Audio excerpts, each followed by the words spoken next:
Help us keep our news show on the air by becoming a sponsor. You can buy a sponsorship by calling 970-677-4119. That's 970-677-4119. Now for the news. Hi, I am Devin, and here is our first story from the Denver Post. George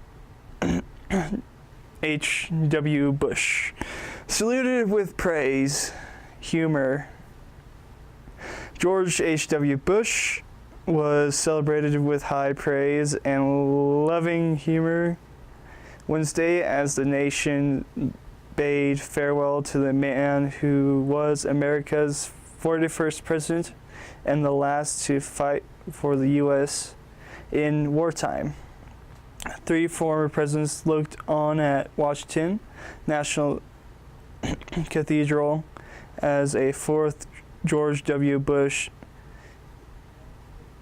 eulogized his dad. To us, the son said of the father, his was the brightest of 1,000 points of light. After 3 days of the funeral events in Washington, Bush was headed home to Texas for more ceremony and then his burial Thursday. After the cathedral service, the hearse and a long motorcade drove to the National Mall to pass by the World War II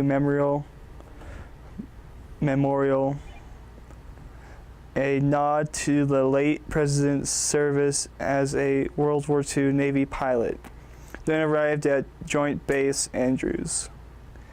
Cannon roared again. Hail to the Chief was played for Bush for a final time in the Capitol, and the plane with his casket and Bush family members aboard took off for Houston. He died Friday at the age of 94. George W. Bush broke down briefly at the end of his eulogy while invoking the daughter his parents lost when she was 3 and his mother, Barbara, who died in April. He took comfort in knowing Dad is hugging Robin and holding Mom's hand again. For all the somber tributes to the late president's public service and strength of character, laughter filled the cathedral time after time. The late president's eulogist, son included, noted Bush's tendency to tangle his words and show his goofy side. He was the last great soldier, statesman, historian. John Mechem said in his eulogy, our shield in dangerous times, but he also said that Bush, campaigning in a crowd in a department store, once shook hands with a mannequin. Rather than flushing in embarrassment, he simply cracked, "Never know, gotta ask." He recounted how comedian Dana Carvey once said the key to doing an impersonation of Bush was Mr. Rogers trying to be John Wayne. George W. Bush said the man couldn't stomach vegetables, especially broccoli, and called that a defect passed down to his children. This story is from the Toronto Herald. UN curbing climate change would reap huge health benefits. United Nations says curbing climate change will have huge benefits for people's health worldwide. The World Health Organization said Wednesday that meeting the 2015 Paris Accords goals would significantly cut global air pollution, saving 1 million lives each year by 2050.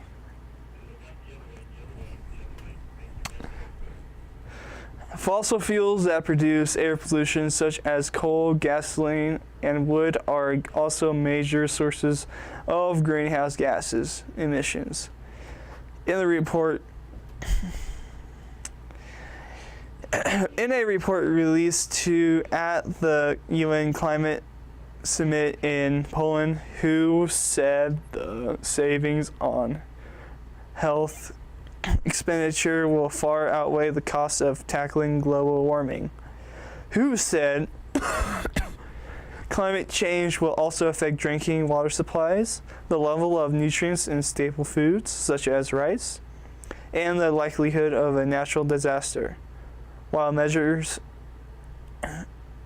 to curb it, like promoting cycling over driving, have proven health benefits, notice the accompanying picture, and I think about it, I sure would not want to breathe the stuff that plant is putting into the air. Of course, whatever goes into the air is washed out by rain and then gets into our water supply and the ground. What one country does affects all of us as our global air circulation moves all over the world. If you want more information, research the huge volcanic eruption in the 1800s that caused worldwide famine corresponding deaths. This story is from the Journal. Border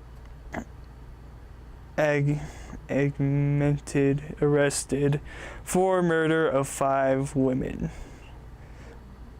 Ortiz, 35, was initially charged with 4 counts of murder as well as aggravated assault and unlawful restraint. He has been held in Webb County Jail on a $2.5 million bond since his September 15th arrest in the border town of Laredo. The Border Patrol until supervised and Navy veteran seen to be living in a typical suburban life with his wife and 2 children when the killings occurred. After the first slaying, he continued going to work as usual. He was eventually arrested after he pulled a gun on a woman who was able to escape and asked a state trooper for help. Authorities have said the victims were sex workers whom Ortiz knew and targeted for their vulnerability. Melissa Ramirez, 29, was slain on September 3rd, and 42-year-old Claudine Luera was killed on September 13th. On September 14th, he picked up another woman, Erica Pina, who told investigators that Ortiz acted oddly when she brought up Ramirez's slaying and later pointed a gun at her at a gas station. According to court documents, Ortiz grabbed her shirt as she tried to get out of his truck, but she pulled it off and ran, finding a state trooper who was refueling his vehicle. Ortiz fled, and he later told investigators he then picked up and killed his last 2 victims, 35-year-old Giselda Alicia Cantu and a 28-year-old Janelle Ortiz, a transgender woman whose birth name was Humberto Ortiz. With Pina's help, authorities were able to track Ortiz to a hotel parking garage where he was arrested. According to court documents, Ortiz confessed to investigators that he had killed 4 people. This is what hate and prejudice can do.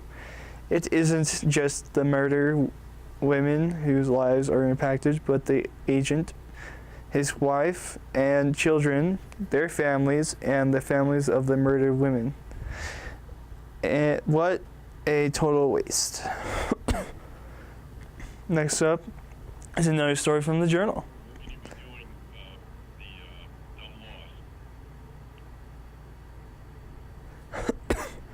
Closures on Highway 550. 4 more days of lengthy closures are required for emergency cliff work on Red Mountain Pass, which will affect traffic on Wednesday, Saturday, Sunday, and Monday, depending on snow activity. Southbound traffic will be stopped just south of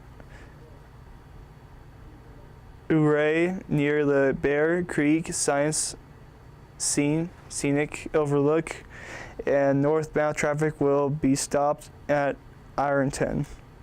The road will be closed from 7:30 a.m. to noon, and from 1 to 5 p.m. with a 1-hour window to move through from noon to 1 p.m.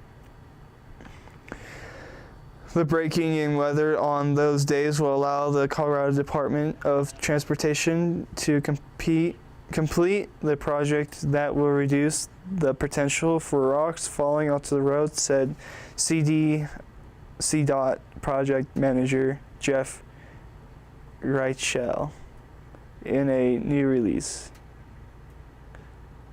Reichel said it is advantageous to complete the work now rather than calling the contractor back to the site next spring.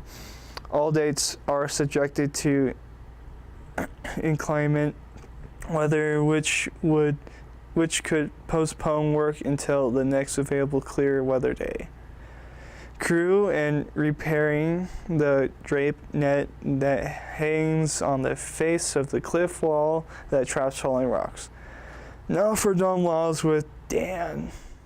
Dumb laws in Mississippi. If one is a parent of 2 illegitimate children, that person will go to jail for at least 1 month. No one may bribe any athlete to rig a game, match, tournament, etc. One may be fined up to $100 for using profane language in public spaces. Private citizens may personally arrest any person that disturbs a church service. Cattle wrestling is punishable by hanging. Horses are not to be housed within 50 feet of any road. Vagrancy is punishable by either 30 days in prison or $250 in fine. Now for our weather report. Our current weather data comes from the DCTV weather station located in the beautiful downtown Duff Creek. The current temperature is 30 degrees. The high for today was 31 degrees, the low was 17. The Binky meter is at 30.27 inches and falling. Humidity is at Humidity is at 97%. Wind is between 1 and 3 miles per hour from the northwest. Gusts have been up to 13 miles per hour. There was 0.00 of an inch of rain measured by the DCT weather station. Moisture for the month is 1/100 of an inch. Moisture accumulation for the year is 7 inches and 3/100. Public notice: starting December 1st, 2018, extremely low pressures are forecast for our area. Temperatures may be in the low single digits. Please get yourselves ready so you don't freeze up. Most of the nation is clear with just few small exceptions which follow. Snow over the Montana-Wyoming border. Right there. That's it. Rain and rain with snow in Central California end up in the southern part of the state, east into Nevada and Arizona. This. South Texas has little area of rain. Missouri has rain and snow, which may turn into an ice storm overnight. Snow is falling from Minnesota into Michigan. This. New York has 2 small patches of snow. More snow catches Massachusetts southeast corner. West Virginia has a little snow. And for a change, Florida is clear. Here's your exclusive DCD 5-day forecast. Thursday, snow showers. High 38, low 22. Friday, snow showers.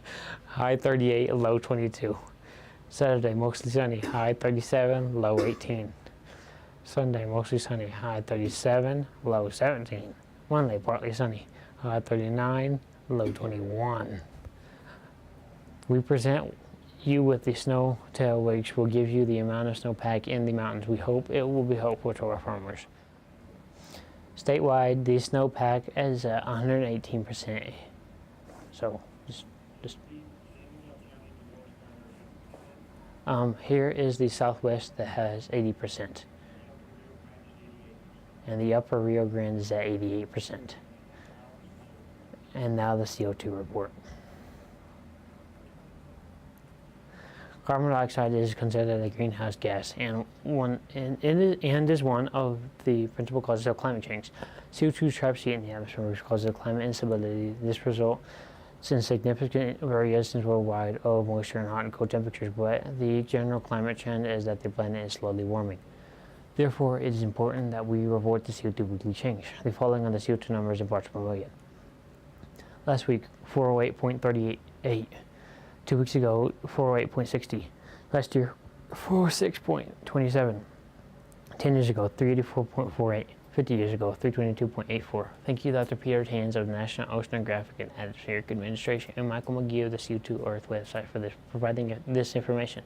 Remember, you can help keep our kids' new show on the air by buying a sponsorship. To buy a sponsorship, you can call 970-677-419. That's 970-677-419. Now back to our news director. And that is the end of today's DCTV 4-H Evening News Program. This is your news director, Dan, saying good night and thank you for watching.